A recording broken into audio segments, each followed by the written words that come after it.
Hi everyone, my name is Bablu Kumar, faculty of star academy political science. आज मैं आपको बताने वाला हूँ पार्ट 2 संघवाद में यानी फेडरलिज्म चैप्टर में, जो कि आप देख सकते हैं। तो चलिए स्टार्ट करते हैं हम पार्ट 2 को।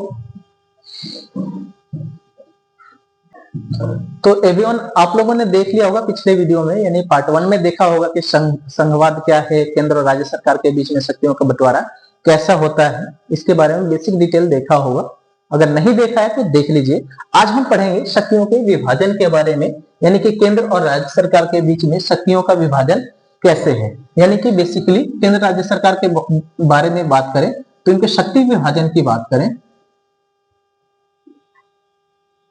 तो शक्ति विभाजन हम देखते हैं कि केंद्र सरकार और राज्य सरकार के बीच में जो शक्ति विभाजन देखते हैं तो ये 3 स्तर पे है। बेसिकली पहला जो स्तर है उसको हम बोलते हैं संघ सूची, जिसको हम बोलते हैं यूनियन लिस्ट।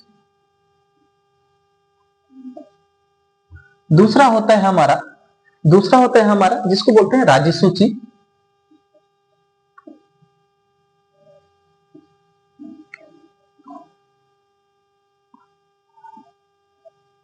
और तीसरा हमारा होता है समवर्ती सूची।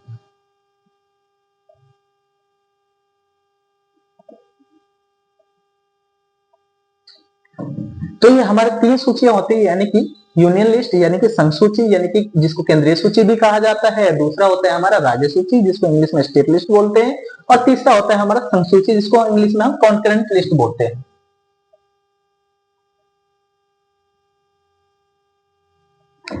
अब हम बात करते हैं एक लिस्ट के बारे में। अगर संघ सूची की बात करें तो संघ सूची पर जो कानून बनाने का अधिकार है, संघ सूची पर कानून बनाने का अधिकार है केवल केंद्र सरकार को।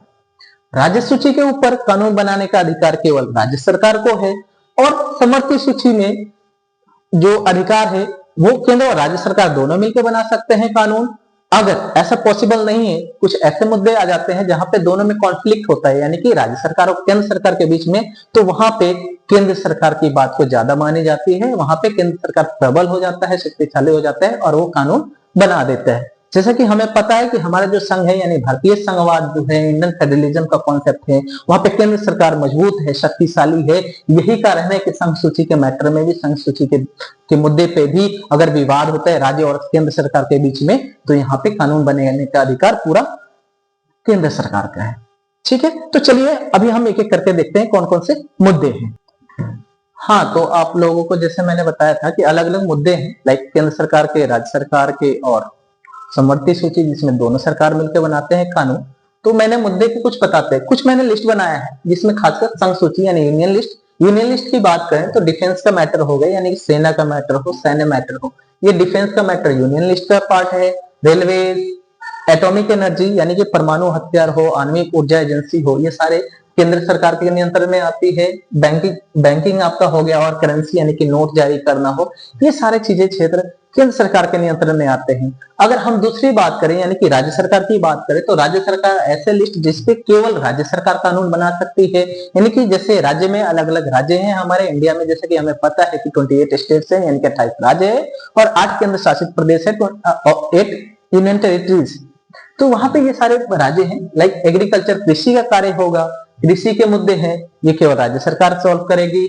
पंचायत में पंचायती राज सिस्टम है, बाकी सारी चीजें पंचायत के मुद्दे हैं, राज्य सरकार के नियंत्रण में रहता है, डायरेक्ट कंट्रोल में। एंटरटेनमेंट हो, मनोरंजन का हो, ये सारी चीजें लोकल गवर्नमेंट यानी कि स्टेट लिस्ट में आते हैं, लोकल गवर्नमेंट का हो।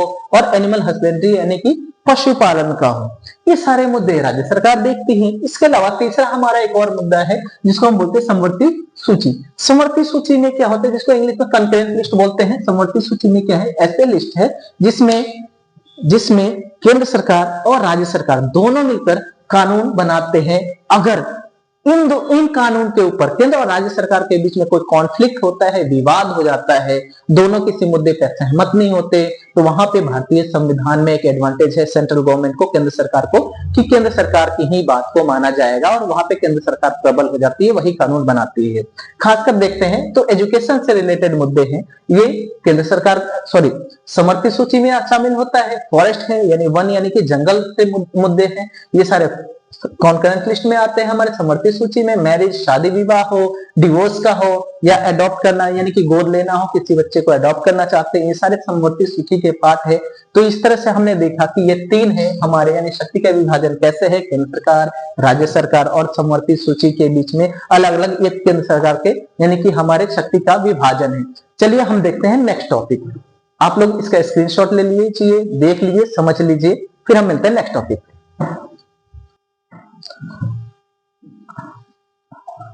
हाँ, तो आप लोगों ने यहाँ पे स्क्रीनशॉट ले लिया होगा, जो कि तीन मैंने बताया था, केंद्रीय सूची यानी यूनियन लिस्ट, स्टेट लिस्ट और कॉन्करेंट लिस्ट। इसके अलावा भी एक और सूची है, जो एक और लिस्ट शक्ति है, सूची नहीं शक्ति है खासकर, जिसको हम बोलते हैं अवशिष्ट शक्तियां।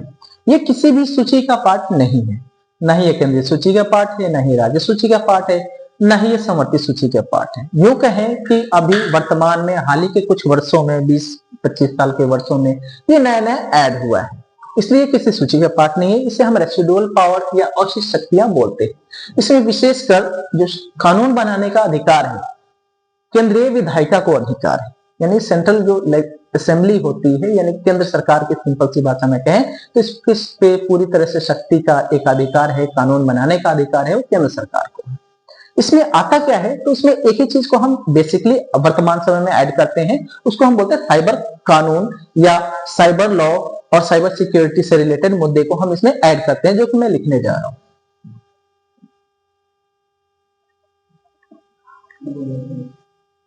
साइबर कानून,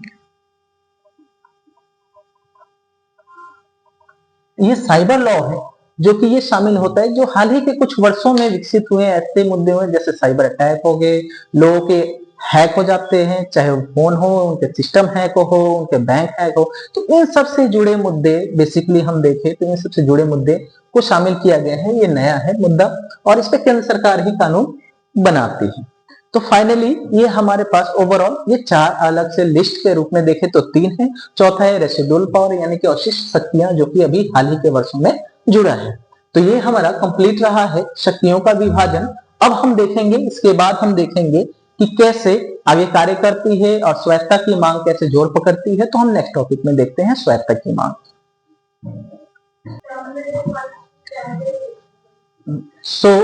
हम लोग बढ़ते हैं एक नए टॉपिक के ऊपर, जिस टॉपिक का नाम है स्वायत्तता की मांग। इंग्लिश में बोलते हैं डिमांड ऑफ ऑटोनॉमी। ऑटोनॉमी स्वायत्तता की मांग होती क्या है?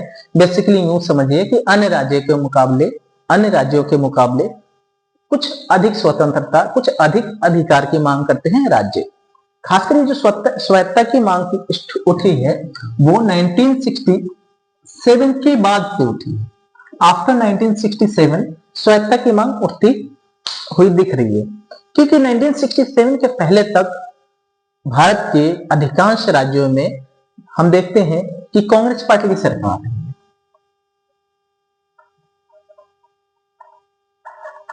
कांग्रेस पार्टी की सरकार रही थी 1967 तक। 1967 के बाद ही चेंज होती है ये सरकार, यानी कि चौथे आम चुनाव के बाद, जब कांग्रेस पार्टी को सीटें कम मिलती है केंद्र में। सरकार जैसे तैसे केंद्र में तो अपनी सरकार का गठन कर लेती है, लेकिन राज्यों में सरकार बदल जाती है, क्षेत्रीय दलों का उदय हो जाता है और अन्य मुद्दे सामने आ जाते हैं। वहां पे क्षेत्रीय दल आ जाते हैं, क्षेत्रीय मुद्दे पे चुनाव लड़े जाते हैं और कांग्रेस पार्टी उन राज्यों में बेसिकली हम देखते हैं कि 9 राज्यों में चुनाव हार जाती है। इस तरह से स्वायत्तता की मांग उठ जाती है, जिसमें स्वायत्तता की मांग कांग्रेस पार्टी के बाद उठती है। और खासकर स्वायत्तता की जो मांग उठ रहे हैं नॉर्थ ईस्ट में, जो नॉर्थ ईस्ट के राज्य हैं, यानी कि पूर्वोत्तर के जो राज्य हैं, वहां पे स्वायत्तता की मांग उठते हैं।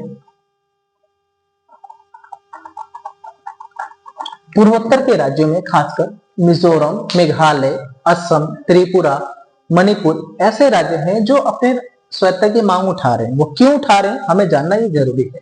स्वायत्तता की मांग क्यों, व्हाई? तो स्वायत्तता की मांग इसलिए उठाई जा रही है, बेसिकली ये चाहते हैं कि उनके क्षेत्र का ये विकास हो। दूसरा रीजन ये भी है कि इनके संस्कृति, भाषा, धर्म कहीं ना कहीं एक जैसे हैं, एक जैसे उनके क्षेत्रीय मुद्दे हैं। और जैसा कि हमें पता है कि इंडिया आजाद हुआ था 1947 में। आजाद होने के बाद हमने अपने विकास लक्ष्य को पूरा किया, प्राप्त किया, लेकिन हम भारत के पूरे क्षेत्र को, यानी कि नॉर्थ, साउथ, ईस्ट, वेस्ट, इन क्षेत्रों में, सेंटर्स में हर जगह पहुंच नहीं पाए हैं, समान रूप से विकास नहीं कर पाए। हमने विकास तो किया है, विकास किया है दिल्ली का, हरियाणा के कुछ राज्य, हरियाणा राज्य के कुछ जिले, जैसे आपके गुरुग्राम का नाम सुना होगा, बेंगलोर का हमने डेवलपमेंट किया है, इंडिया में किया है। लेकिन नॉर्थ ईस्ट के राज्य जो पहाड़ी राज्य है, स्पेशली जैसे पहाड़ी राज्यों में आता है हमारे, जैसे उत्तराखंड हो गया, हिमाचल प्रदेश हो गया, इनका विकास, नॉर्थ ईस्ट में अरुणाचल प्रदेश, असम, इन सबका विकास नहीं किया।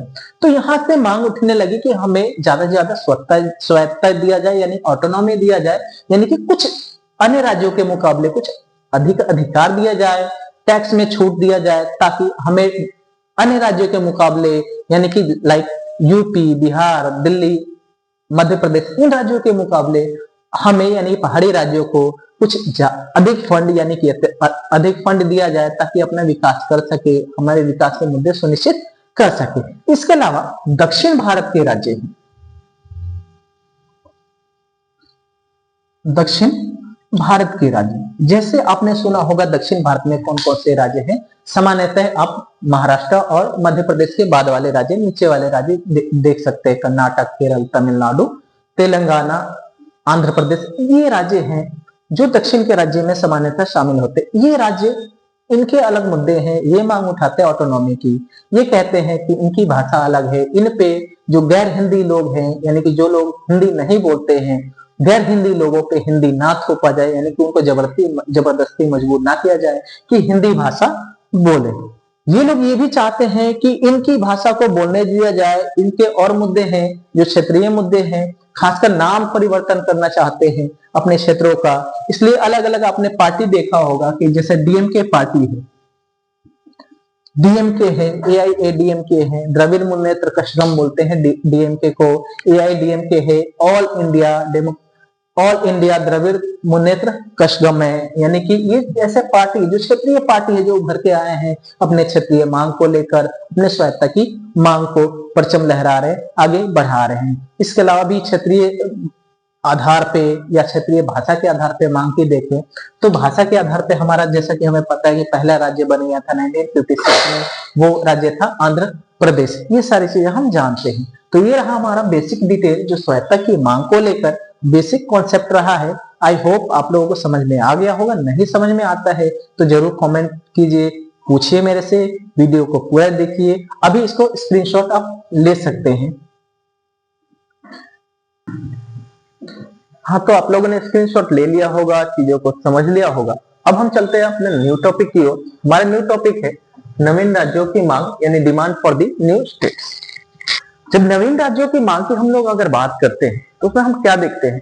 देखते ये है कि भारत विविधताओं का देश है, यानी कि इंडिया में डाइवर्सिटी है, अलग अलग हमारे रेसेस के बेस पे, हमारे रिलीजन, भाषा, लैंग्वेज, रीजन, क्षेत्रवाद के आधार पर। इन सब के बाद, इन सब के कारण ही, यूं कहे कि इन सब के बाद या इन सब के कारण समय समय पे अलग राज्य की मांग अलग अलग क्षेत्रों में उठते रहे। जैसे हम अपने देखते हैं नॉर्थ ईस्ट में, यानी कि पूर्वोत्तर भारत में, जैसे असम, त्रिपुरा, मिजोरम, मणिपुर, ये सारे राज्य हैं। इसके अलावा हम देखते हैं कि पंजाब, हरियाणा में भी अलग अलग राज्य हुए हैं। इसके अलावा हम देखते हैं मध्य प्रदेश से छत्तीसगढ़ राज्य अलग बने हैं। तो इसके क्रम में इन लोगों ने क्या किया? ये मांग क्यों उठी? इसलिए क्योंकि ये हर राज्य चाहते हैं कि उनका एक समानता के आधार पर, यानी कि समान भाषा बोलने वालों का एक राज्य हो जाए, समान क्षेत्र वाले का, एक जैसा दिखने वाले लोगों का हो जाए। इसी के क्रम में इंडिया ने सबसे पहले नवीन राज्यों की मांग को पूरा करने के लिए क्या किया? जैसा कि हम जानते हैं कि इंडिया आजाद हुआ 1947 में। आजाद होने के बाद इंडिया दो पार्ट में बेसिकली बट गया था, इंडिया और पाकिस्तान के पार्ट में। तीसरा जो था हमारा प्रिंसली स्टेट, जिसको हम देसी रजवाड़े बोलते हैं। यूं समझे कि हम एक भारत बना, एक पाकिस्तान, और तीसरा हमारा जो बना वो बना था देसी रजवाड़े, जिसको बोलते हैं प्रिंसली स्टेट, प्रिंसली स्टेट्स बने थे। इस तरह से इंडिया बेसिकली दो पार्ट में डिवाइड हुआ था। तीसरा है देसी रजवाड़ों का, ऐसे देसी रजवाड़े यानी ऐसे राज्य जहां जिस क्षेत्र का कंट्रोल, नियंत्रण आजादी के बाद भी राजाओं के हाथ में था या राजकुमारों के हाथ में था, उसको देसी रजवाड़े या प्रिंसली स्टेट्स बोलते हैं। ठीक है। इंडिया ने नवीन राज्यों की मांग को पूरा करने के लिए सबसे पहले एक राज्य पुनर्गठन आयोग का आयोग बनाया। 1953 में बनता है राज्य पुनर्गठन आयोग।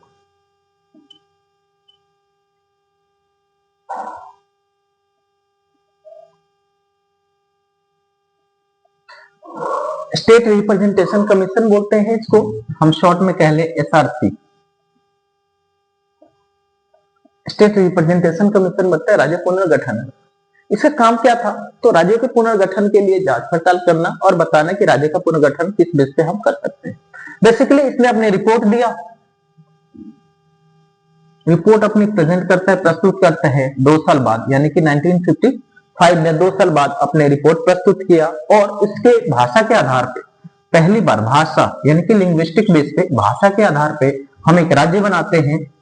भाषा के आधार पे पहला राज्य बना हमारा आंध्र प्रदेश। भाषा के आधार पे हम पहला राज्य बनाते हैं, वो राज्य बनाते हैं हम आंध्र प्रदेश। और ये कब बनता है? ये बनता है 1956 में। ये इस तरह से भाषा के आधार पे पहला राज्य बना। इसको देखते हैं भारत के अन्य राज्यों ने भी अलग अलग राज्य के लिए नवीन राज्यों की मांग उठाई। इसी के बेस पे हम देखते हैं कि 1960 के दशक में यानी कि 1960 के दशक में 2 राज्य निकल के आते हैं। एक था गुजरात, दूसरा था महाराष्ट्र। इस तरह से 2 राज्य बन गए, गुजरात और महाराष्ट्र 1960 में। इसी के आधार पर एक और चीज हम देखते हैं कि 1966 यानी कि 1966 के करीब देखते हैं कि यहां से फिर हमारे 2 राज्य बन जाते हैं। एक बन जाता है हमारा हरियाणा, दूसरा होता है पंजाब। इस तरह से नवीन राज्यों की मांग अपने क्रम पे बढ़ता रहा और इस तरह से लास्ट में अंत तक हम आते हैं। क्या देखते हैं? हम ये देखते हैं सन 2014 हम इसी को देखते हैं। 2014 में एक राज्य बनता है और उसका नाम होता है तेलंगाना, जो 2014 में बना था। सबसे लास्ट हमारा अंतिम राज्य है। उसके पहले भी अन्य राज्य बने हैं, जैसे बिहार से झारखंड अलग हुआ था नवंबर 2000 में, यानी कि नवंबर 2000 में। मध्य प्रदेश से आपका छत्तीसगढ़ अलग होता है सेम टाइम में लगभग। उसी सेम ऐसा ही उत्तर प्रदेश से आपका उत्तराखंड बनता है। तो इस तरह से ये नवीन राज्यों की मांग पकड़ती रहते हैं, उनके भाषा के आधार पे, क्षेत्र के आधार पे ये राज्य बनते रहते हैं। आई होप कि आप लोगों को समझ में आ गया होगा ये टॉपिक। फिर स्क्रीनशॉट ले लीजिए, मैं साइड हो जाऊंगा। हाँ, तो आप लोगों ने समझ लिया होगा पिछला टॉपिक हमारा। अब चलते हैं नए टॉपिक की ओर। हमारा न्यू टॉपिक है, न्यू टॉपिक का नाम है अंतरराज्यीय विवाद, जिसको हम इंग्लिश में बोलते हैं इंटरस्टेट डिस्प्यूट। ठीक है। बेसिकली हम अंतरराज्यीय विवाद की बात करें तो अंतरराज्यीय विवाद होता क्या है? तो अंतरराज्यीय विवाद यानी कि जब 2 या 2 से अधिक राज्यों के बीच किसी भी तरह के विवाद हो, चाहे वो सीमा विवाद हो, नदी जल बंटवारे को लेकर विवाद हो, या कोई और विवाद हो, अन्य विवाद हो, उसे हम अंतरराज्यीय विवाद कहते हैं। सिंपल से मैं आपको लिखकर दिखाता हूं। जब 2 या 2 से अधिक राज्यों के बीच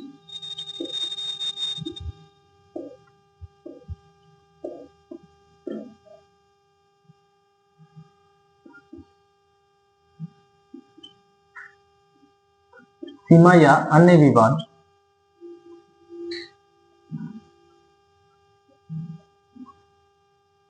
उत्पन्न हो,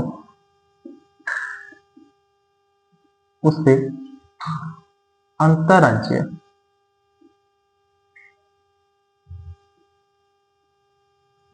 विवाद कहते हैं। यानी कि बेसिक सी बात है कि इंटरस्टेट डिस्प्यूट कब कहते हैं, अंतरराज्यीय विवाद कब कहते हैं? जब 2 राज्य मान कर चले महाराष्ट्र है, कर्नाटका है, इनके बीच कोई भी सीमा विवाद हो जाए, नदी जल बंटवारे को लेकर विवाद हो जाए, किसी भी तरह का विवाद हो जाए, तो उसको अंतरराज्यीय विवाद कहेंगे, सिंपल सी भाषा में कहें। अब हम आते हैं ये विवाद कैसे हैं। तो यहाँ पे हम देख पाते हैं कि अंतरराज्यीय विवाद है वो 2 तरीके का है। बेसिकली सामान्यतः 2 तरीके से हमें अभी तक देखने को मिला है। एक है सीमा विवाद को लेकर, जो कि हमारे महाराष्ट्र कर्नाटका के बीच में देखने को मिलता है सीमा विवाद। अभी असम और नागालैंड आपने देखा होगा, इन सब के बीच मिलता होगा। महाराष्ट्र, असम मेघालय के बीच मिल सकता है आपको देखने के लिए। हर राज्य के बीच में होता है, सीमा को लेकर विवाद होता है। इसके अलावा नदी जल बंटवारा देखा होगा आपने कि नदी जल बंटवारे को लेकर हमेशा रहा है, जैसे कावेरी नदी जल बंटवारे को लेकर विवाद रहा है।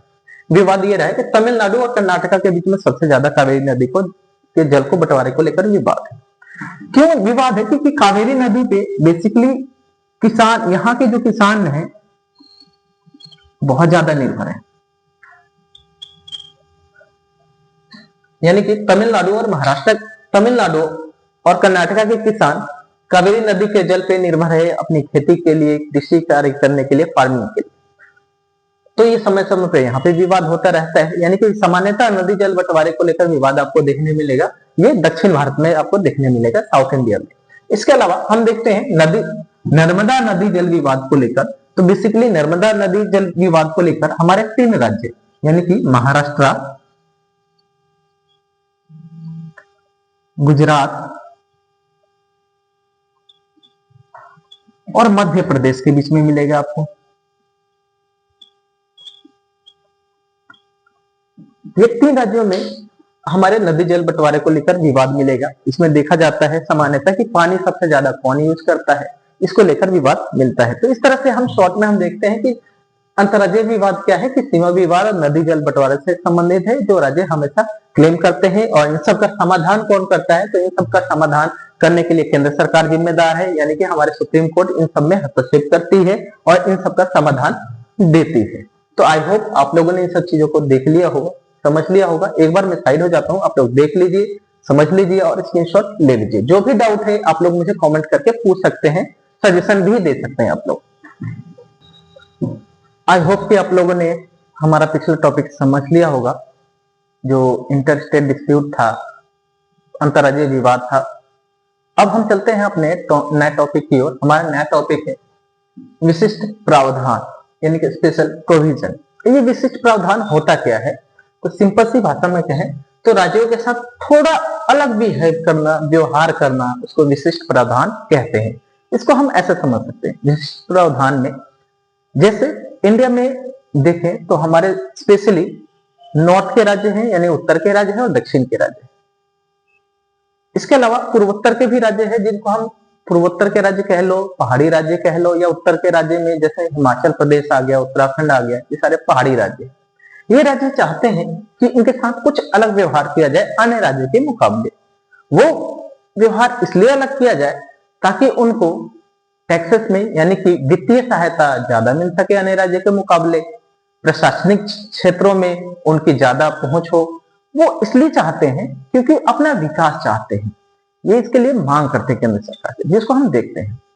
तो बेसिकली क्या देखते हैं कि विशिष्ट प्रावधान, राज्यों के साथ थोड़ा अलग व्यवहार किया जाना, उसको विशिष्ट प्रावधान करते हैं। तो ये विशिष्ट प्रावधान की मांग समय समय पे उठती रही है।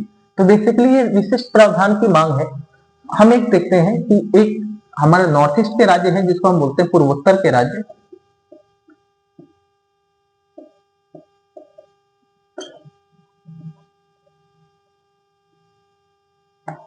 पूर्वोत्तर के राज्यों में खासकर हमारे आते हैं जैसे असम, त्रिपुरा, मणिपुर, मिजोरम इत्यादि। ठीक है, ये जिसको हम सेवन सिस्टर के नाम से भी जानते हैं। इसके अलावा हमारे पहाड़ी राज्यों में, जो कि पहाड़ी के राज्य भी हम इनको बोल सकते हैं। इसके अलावा हम खासकर से नॉर्थ के राज्यों में देखें तो नॉर्थ के यानी कि उत्तर के राज्यों में देखते हैं। तो उत्तर के राज्यों में खासकर हम शिमला, लाइक हिमाचल प्रदेश को ले सकते हैं।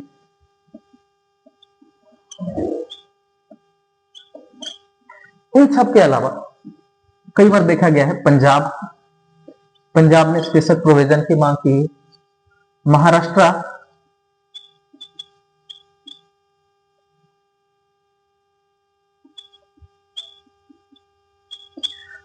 जैसे राज्य ने भी स्पेशल प्रोविजन यानी कि विशिष्ट राज्य की यानी विशिष्ट प्रावधान की मांग की। ये इसलिए मांग करते हैं ताकि ये अपना, सिंपल सी भाषा में कहें तो ये अपना विकास कर सके।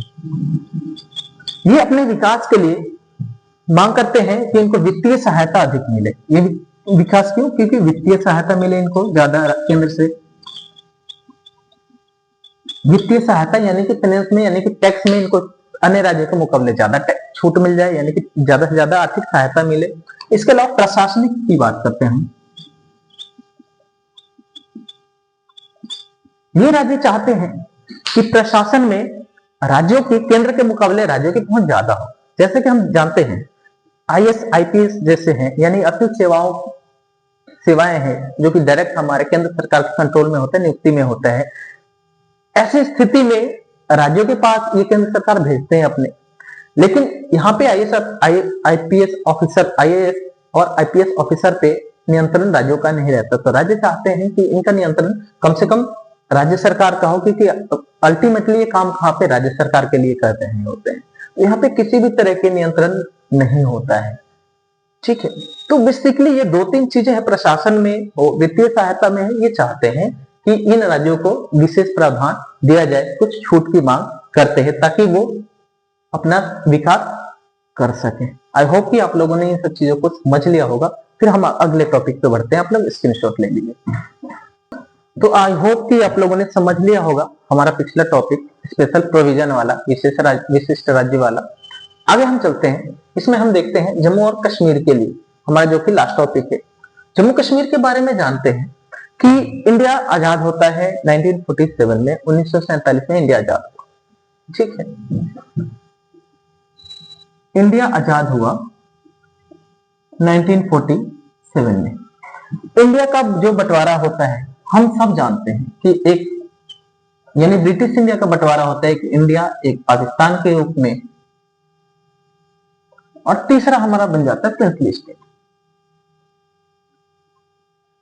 यानी कि देसी रजवाड़े का राज्य, जहां पे देसी राजाओं का शासन था। इंडिया में देखते हैं कि आजादी के बाद या आजादी के समय जो इनकी संख्या थी देसी रजवाड़ों की 565 के करीब थी।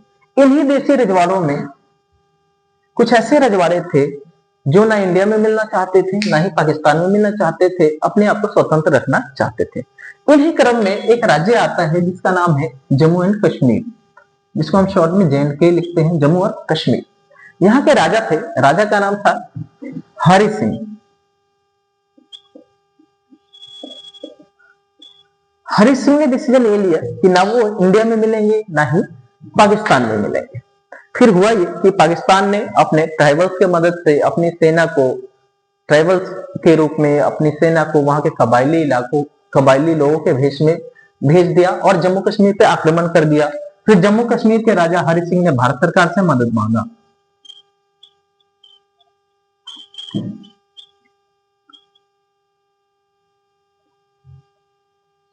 भारत सरकार से मदद मांगा, लेकिन भारत सरकार ने मदद देने से शुरू में तो इनकार किया, वो इसलिए क्योंकि जम्मू कश्मीर इंडिया का पार्ट नहीं था। फिर भारत सरकार ने एक अपने तरफ से एक ज्ञापन रखा, यानी कि अपने तरफ से एक सलाह दिया कि आप जम्मू कश्मीर भारत का अंग तभी बन सकता है जब अब इंस्ट्रूमेंट ऑफ एक्सेशन पे साइन करे जम्मू कश्मीर, यानी कि जम्मू कश्मीर ने फाइनली भारत में विलय के लिए साइन किया।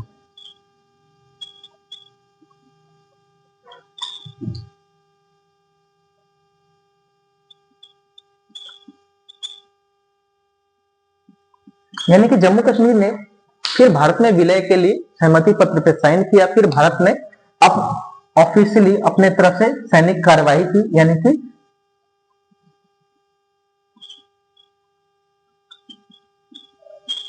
भारत ने सैनिक कार्रवाई की और इस तरह से जम्मू कश्मीर को अलग करा लिया, एक तरह से भारत के पार्ट के रूप में आजाद कराया। इतना ही नहीं, इसके बाद जम्मू कश्मीर इंडिया में तो मिल गया, लेकिन जम्मू कश्मीर का क्या फायदा।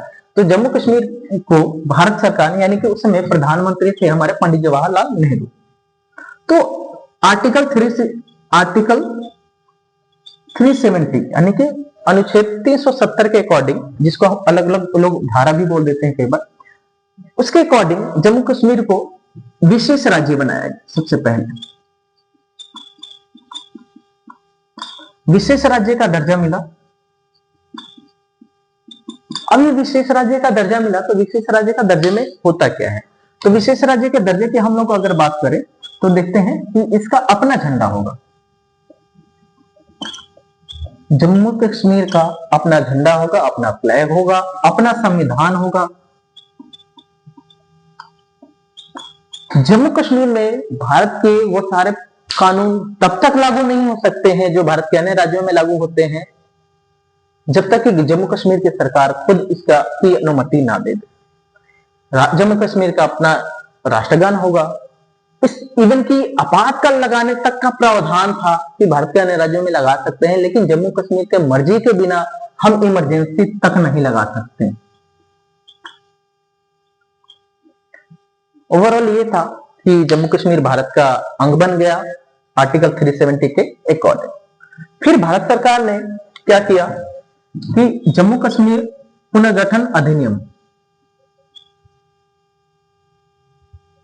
2019 में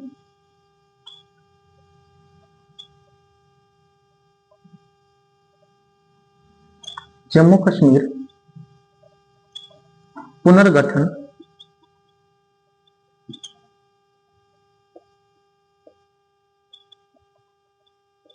यानी कि जम्मू कश्मीर पुनर्गठन अधिनियम लेकर आती है भारत सरकार। यानी कि उस समय हमारे अभी वर्तमान के जो प्रधानमंत्री नरेंद्र मोदी, उस समय भी सेम प्रधानमंत्री थे नरेंद्र मोदी ने ये लेकर आए, यानी केंद्र सरकार लेकर आती है जम्मू कश्मीर पुनर्गठन अधिनियम। और 31 अक्टूबर 2019 से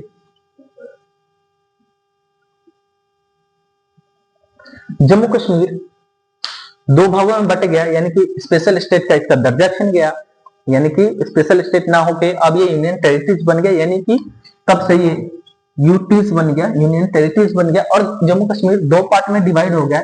ये दो पार्ट कौन से थे? तो एक में बन गया अपना जम्मू, जो जम्मू कश्मीर है, और दूसरा बन गया लद्दाख। इस तरह से यूटीज के रूप में हम दो पार्ट में हमने डिवाइड कर दिया। बेसिकली हम देखें ग्राफ के रूप में,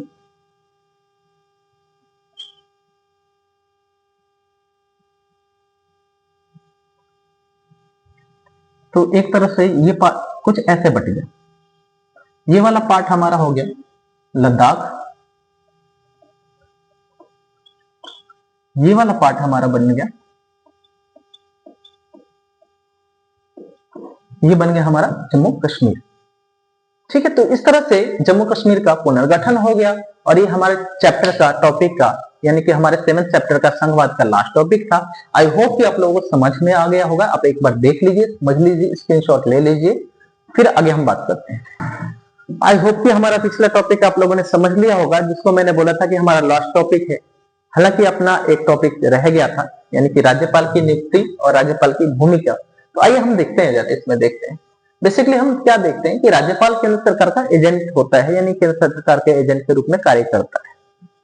राज्यपाल की नियुक्ति राष्ट्रपति द्वारा होती है या राष्ट्रपति के द्वारा किया जाता है, जो कि केंद्र सरकार का पार्ट होता है।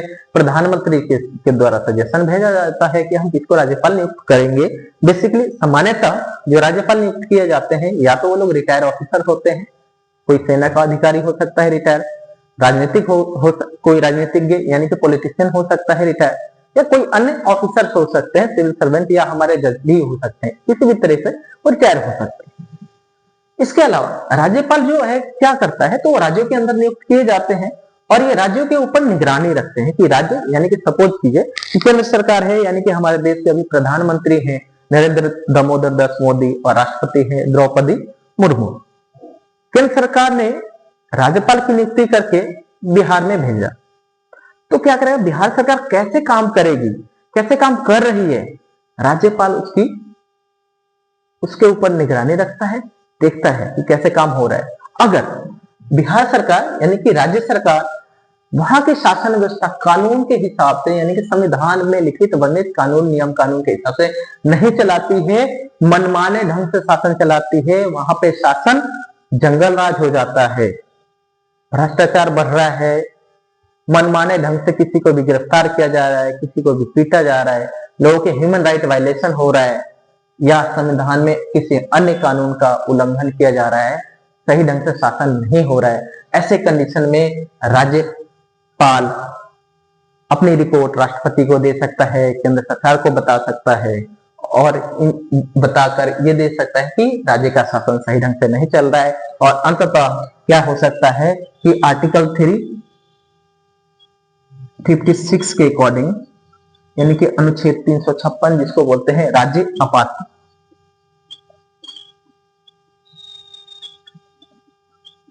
यानी कि स्टेट इमरजेंसी।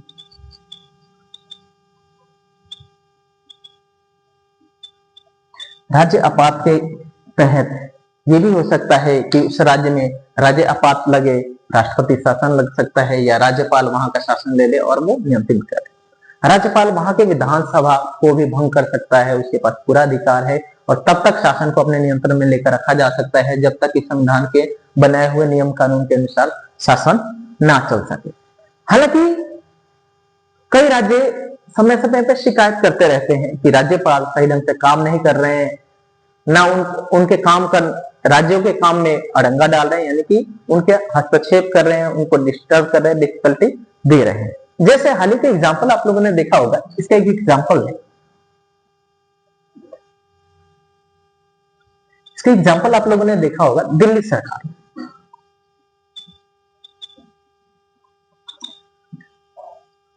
हालांकि बीजेपी की सरकार आने के पहले दिल्ली में आम आदमी पार्टी की सरकार थी।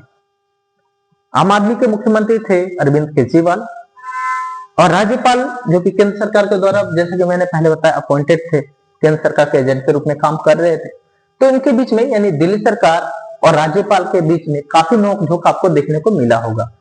हमेशा केजरीवाल जी आते थे और कहते थे कि ये राज्यपाल हमें काम नहीं करने दे रहे हैं, हमारे मोहल्ला क्लिनिक नहीं खोलने दे रहे और अन्य काम नहीं करने दे रहे हैं। ऐसी स्थिति में ये सामान्य सी बात है क्योंकि इन सब की शुरुआत ही 1967 के बाद हो जाती है। वो कैसे शुरुआत हो जाती है 1967 के बाद? क्योंकि 1967 तक हम देखते हैं कि भारत के लगभग हर राज्य में केंद्र सरकार और राज्य सरकार सिमिलर थी, यानी कांग्रेस पार्टी की थी। लेकिन जैसे ही 9 राज्यों में, यानी कि भारत के 9 स्टेट, 9 राज्यों में जैसे ही कांग्रेस पार्टी चुनाव हारती है, क्षत्रिय दलों का उदय होता है, चुनाव हारती है, चुनाव हारने के बाद ही वहां पे राज्यपाल बदलते हैं, यानी कि केंद्र सरकार अपना अंकुश लगाना चालू कर देती है, कंट्रोल करना चालू कर देती है। ओवरऑल हम ये देखें कि राज्यपाल की नियुक्ति हमेशा ही एक विवादास्पद बनती जा रही है और बनती रही है। वो तब ज्यादा विवादास्पद बन जाती है, तब ज्यादा ये विवाद के मुद्दे हो जाते हैं, नोक-झोंक के मुद्दे हो जाते हैं, जब केंद्र सरकार में अलग सरकार, यानी कि अलग मुख्यमंत्री हो, अलग पार्टी का, और राज्यों में अलग पार्टी का करने का। हाँ, तो मैं आप लोगों को बता रहा था कि ये केंद्र और राज्यों के बीच विवाद कब ज्यादा बन जाते हैं। ये केंद्र और राज्य सरकार के बीच विवाद तब सबसे ज्यादा बन जाते हैं राज्यपाल को लेकर, जब केंद्र सरकार में किसी अन्य पार्टी की गवर्नमेंट हो, मानकर चलिए बीजेपी की अभी है, बीजेपी, और राज्यों में किसी अन्य पार्टी आ जाए, यानी बीजेपी के अलावा लाइक कांग्रेस पार्टी आ जाए राज्यों में, क्योंकि राज्यों में तो कांग्रेस पार्टी जीती है लेकिन केंद्र सरकार जो है बीजेपी है केंद्र सरकार में। ऐसी स्थिति में नोक झोंक बहुत ज्यादा बढ़ जाता है। लेकिन ये नोक झोंक तब कम हो जाता है जब केंद्र सरकार में भी बीजेपी हो और राज्यों में भी बीजेपी हो, यानी कि जब दोनों पार्टी सिमिलर हो तो यहाँ पे गवर्नर का रोल कोई विवादास्पद नहीं रहता, यहाँ पे कोई काम में अड़ंगा नहीं डाला जाता है। लेकिन जहां पे चेंज हो जाता है दोनों में से, चाहे केंद्र सरकार में हो या राज्य सरकार में, दोनों में से दोनों पार्टियां अलग अलग जैसे ही बदलती हैं, वहां पे ये नोकझोंक चालू हो जाता है। तो ओवरऑल हमने ये देख लिया है टॉपिक कि केंद्र सरकार यानी कि राज्यपाल की नियुक्ति और भूमिका। तो यहां से 1 नंबर का क्वेश्चन आता है आपके पेपर में कि राज्यपाल की नियुक्ति कौन करता है? तो राष्ट्रपति द्वारा राज्यपाल की नियुक्ति की जाती है। एक और टॉपिक पूछता है कि जो राज्यपाल होता है केंद्र का क्या होता है, dot dot like fill in the blank. तो आपको बताना होगा कि ये राज्यपाल केंद्र सरकार का एजेंट होता है, एजेंट के रूप में कार्य करता है। तो इस तरह से हमारा ये टॉपिक है आज का, जो कि अंतिम टॉपिक है। तो एक बार आप लोग देखिए, समझिए, जो भी डाउट है वो कमेंट करके पूछिए, और कुछ और भी सजेशन हो, कोई अगर टॉपिक रह गया हो मुझसे, तो आप लोग कमेंट करके मुझे बता सकते हैं। Thank you.